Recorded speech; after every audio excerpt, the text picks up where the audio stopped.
Good evening and welcome to Gunner Shot. The clip which you're going to see is an old one. Let me put it across at the outset. But it's an important one. I found it in my collection, so I thought let me put it out and let me explain it to you. This clip is about the deployment of rockets or discussion about deployment of rockets in Eastern Ladakh. Way back in 2021, just after the Kailash Range operations, there was a news report that China is about to induct rockets into Eastern Ladakh opposite us. They had carried out some training in high altitude, and they wanted to keep these rockets there as deterrent. They wanted to deter India from any misadventure, as the way they looked at it. So, Sandip Unnithan at that time was working in India Today. He rang me up one day and said, "So we want to discuss this." So we discussed it. So in this clip, you'll see a full discussion about the PLA rockets on the other side and our response to it. And you'll also see in this the importance of why PLA and China will need Depsang in the longer run, because that area is critical for them if they have to deploy their rockets and reach up to Leh and Ladakh and deep into Leh. All this I've highlighted in this video. We've also discussed what should our response pattern be and how should we go about it. That was a thing in progress then, and it's a thing in progress even now. A few things have crystallized. For instance, we're very clear that I've highlighted in this video that we don't have ranges and high altitude to fire long-range vectors. But today, what I've come to know is that we have fired Pinaka in mountains and high altitudes and very accurately. We've been able to deploy some of these systems up there. A lot of progress. And we need to do more. We had capped the number of Pinaka regiments at 10 at that point of time. It still remains so. We are coming to the end of cycle of procurement of these 10. And I think it's time for us to go ahead and go to the 22 number, which was actually to be procured at one point of time. And many more issues. Have a look at this, and I look forward to your feedback. Maybe one of the open sessions we'll discuss about it. On 19th April, China's military newspaper, the PLA Daily, put out a report confirming the deployment of a long-range rocket artillery system in the Himalayas. This report comes 2 months after India and China disengaged their troops, artillery and tanks from the Pangong Tso Lake and the Kailash Range in Ladakh, ending a 10-month-long standoff. It also comes at a time when Indian cities are battling record surges of the COVID-19 pandemic. To understand the significance of this report and indeed its timing, I spoke with Lieutenant General P.R. Shankar, former Director General Artillery of the Indian Army. General Shankar, good afternoon and welcome. Good afternoon. Thanks a lot. What do you make of this intriguing report in the PLA Daily, which talks of this deployment of a new rocket system in Xinjiang? Well, this is the picture which came in the South China Morning Post report.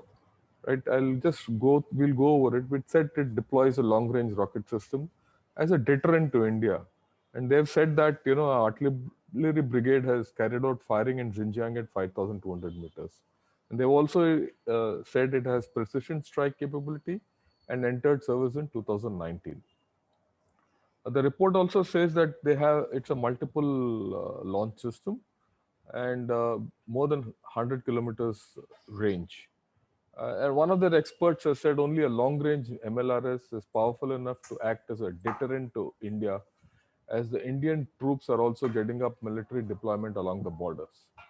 Now, the report says it can fire 8 370mm rockets up to 350 kilometers or 2 750mm ballistic missiles up to 500 kilometers.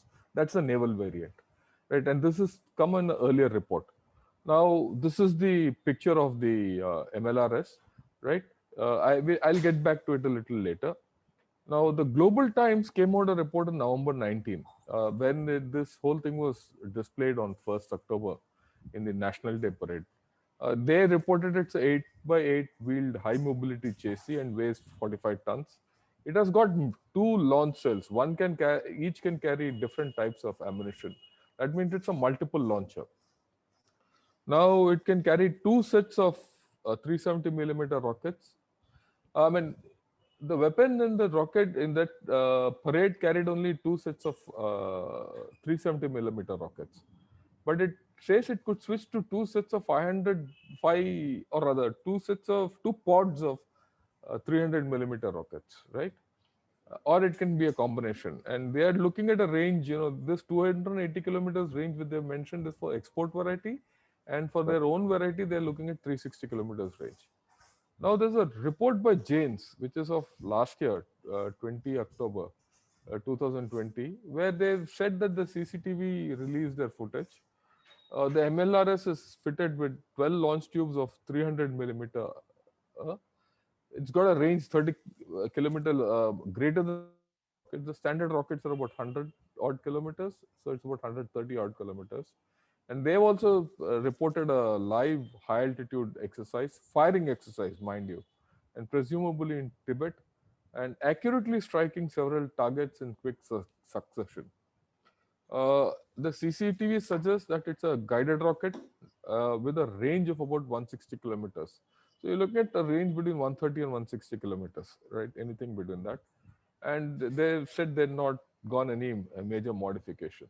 Now, this is the standard, A100 model, which has got 12 tubes on the long launcher. And this is almost the same one we have called the Smirch, This much, yes. right? The Russian version. Now, if you look at the displayed launchers carefully, this is the one which came in the South China Morning Post. If you see, there are 8 tubes that in 2 pods, whereas this has got a pod of 4 and a pod of 5. 5, yes. So my assumption, or rather my thing is that the pod of 4 is the 370 variety, and the pod of 5 is the 300 millimeter variety. That is equivalent to Smirch. And if you look at it, the ammunition on the ground, you see canards. So it's a canard guided system. So you're looking at a guided system, both cases, right? So that's what we should look at. Now, when you look at all three of these things, reports and the pictures which have come in, what comes out if you analyze it? There are two variants, one of 300 millimeter rockets and the other is 370 millimeter rockets. Now, we're talking about the rockets, not the launcher. The range of the 300 millimeters, 160 kilometers, 370 millimeters is 360 kilometers, quite a long one. And of course, 5 rockets for the in a pod, or 4 rockets in a pod, and 2 pods per launcher. So it's a clearly a multi-launch system where Right. you can put 8 or 10 pods, or 9. I mean, the combination could be anything. Guided, definitely. They're trained in high altitude, and this is important. Sometime about a month or two back, there were reports that the China has extended their map grid to well into India, right? Which means that they can acquire all our targets in peace and do targeting, right? This could be through space. And during wartime, it could be by long-range dedicated UAVs or aircraft. Both can be utilized, or they might even insert ground-based, TBPs or their special forces. We should be prepared for all. But one thing for sure, with guided systems, accurate targeting, which they have now figured out, be sure that they will strike the targets. Unless, of course, jet stream conditions and all are there, where when it could be beyond the capability of this guidance to handle the jet stream conditions, right? And that jet stream normally sets in the Himalayas around October, November, and goes on till February, March.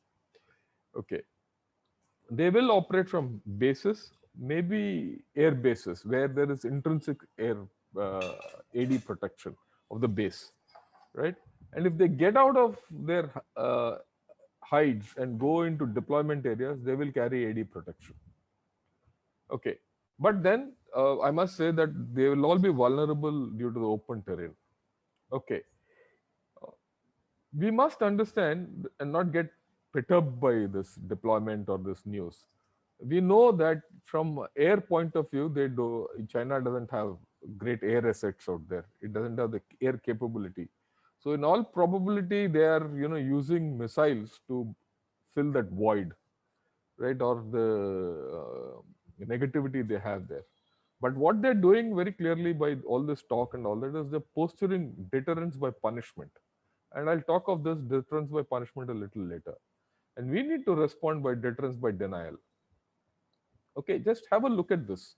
This is the India Tibet border shown here, Aksai Chin.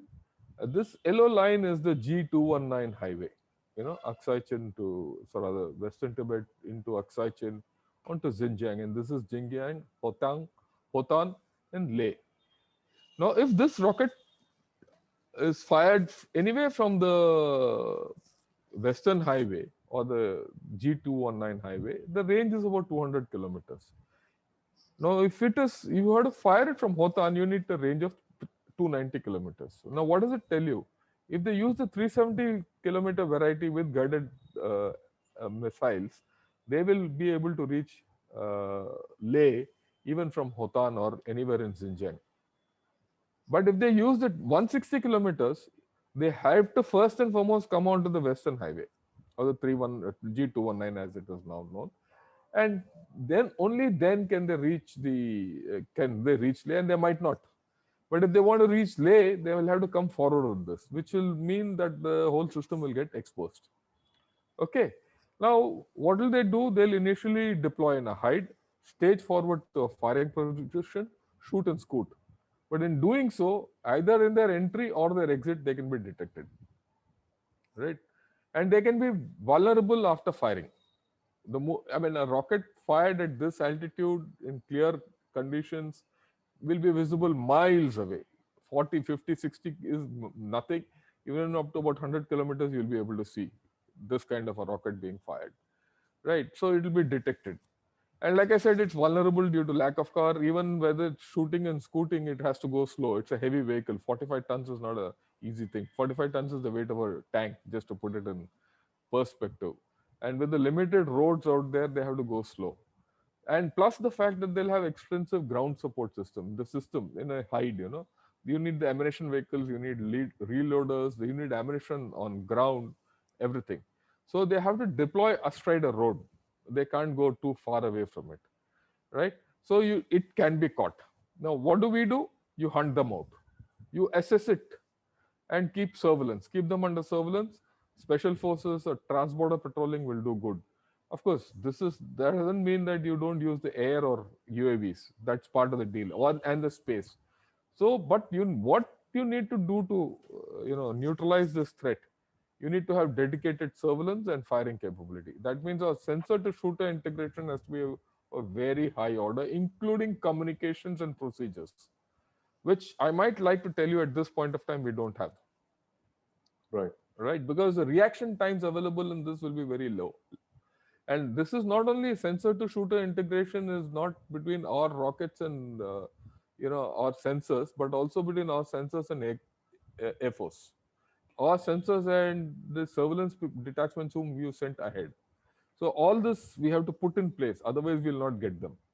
And then you have to go by denial. Deterrence by denial should be our motto. It can be by air, rockets, everything. Okay. And ideal for my way of looking at this is Pinaka with the extended range, which I'll just touch upon a little later. Why this report now? They're giving a message to us. Influence ops to build a halo, yes. Keep the pot boiling, yes.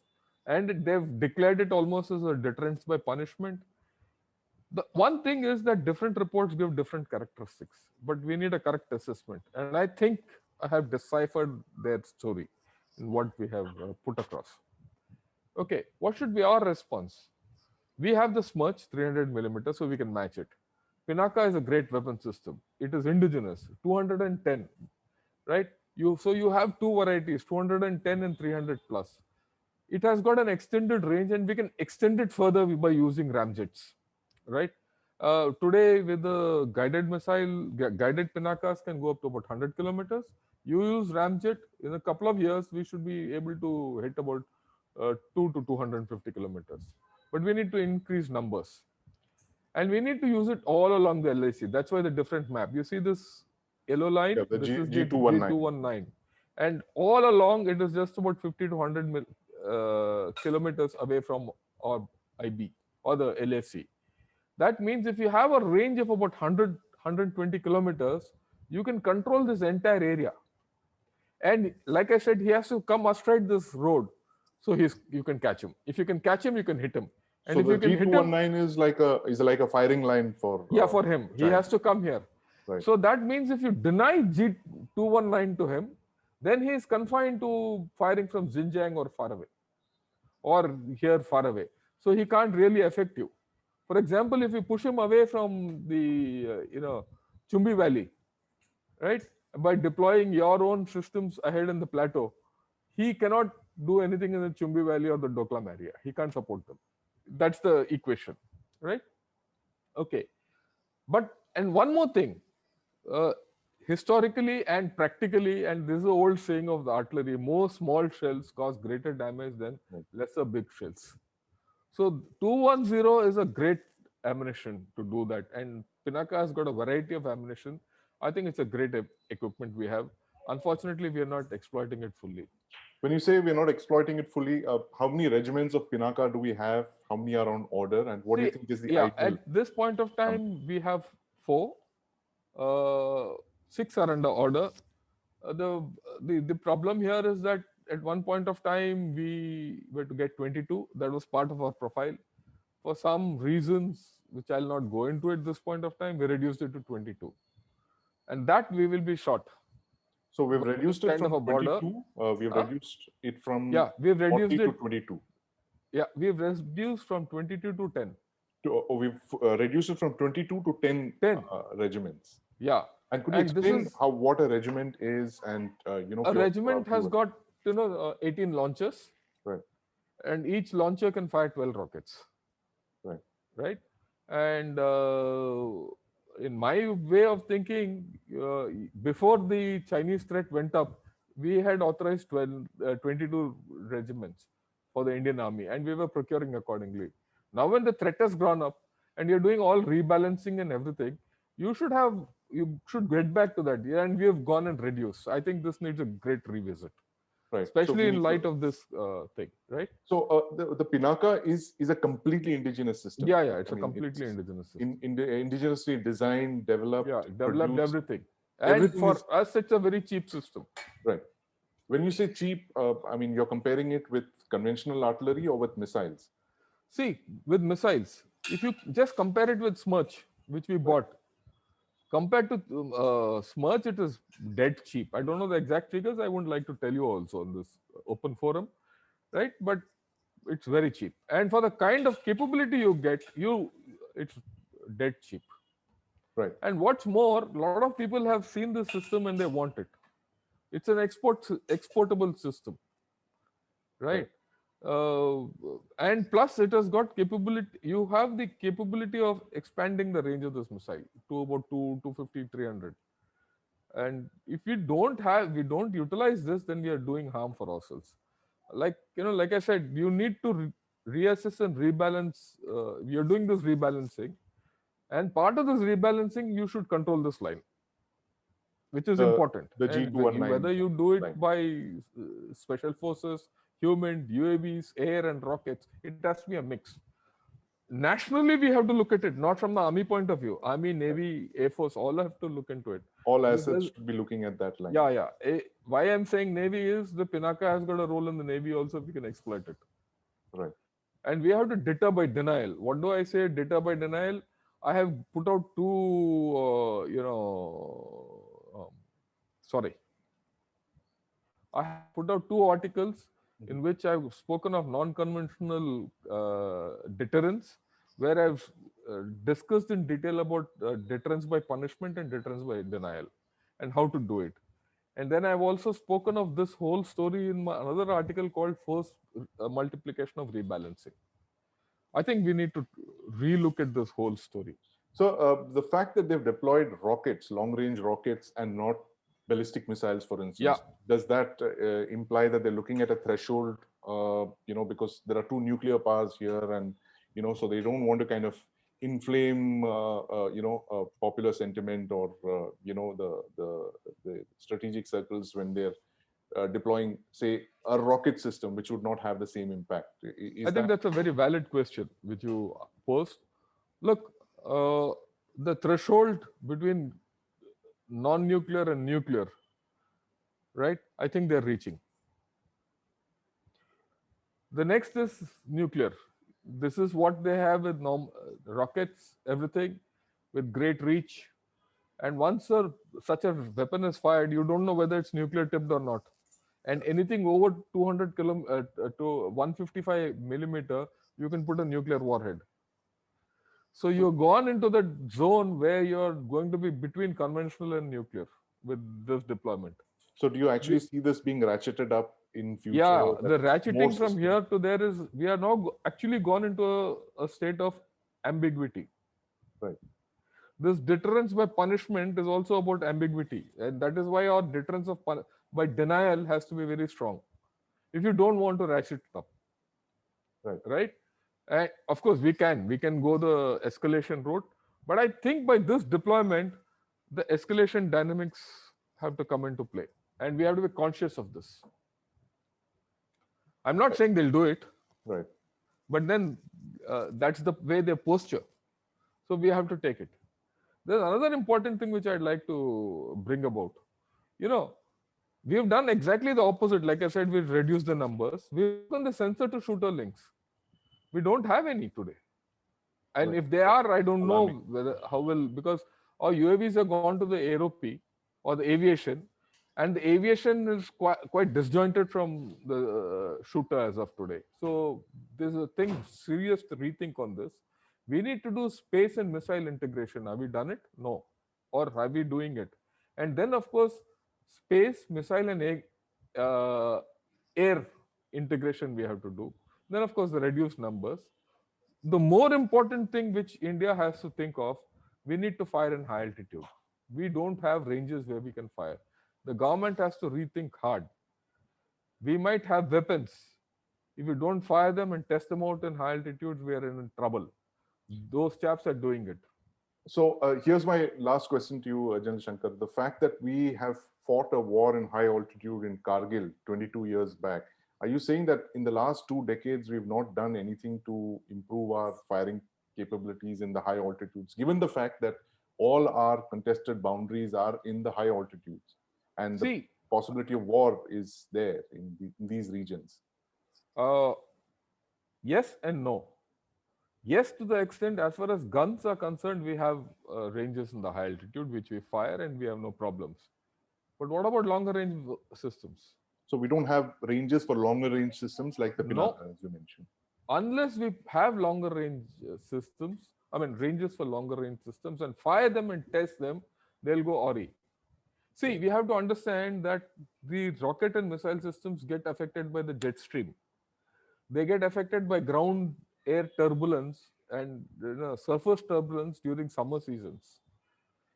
Just to give you put it in perspective, in summer, IL 2076 can barely take off from the Leh airfield because of surface turbulence without any weight. It doesn't carry even one single load, but it can barely take off. It struggles. Same thing will be for the missiles. I mean, after all, they're both air vehicles. Their behavior we don't know. So unless we fire these rockets and missiles in high altitude, and unless we are able to induct them there, we can't fire them. Unless we fire them, we can't be confident. So I think there is a lot of ground we have to cover.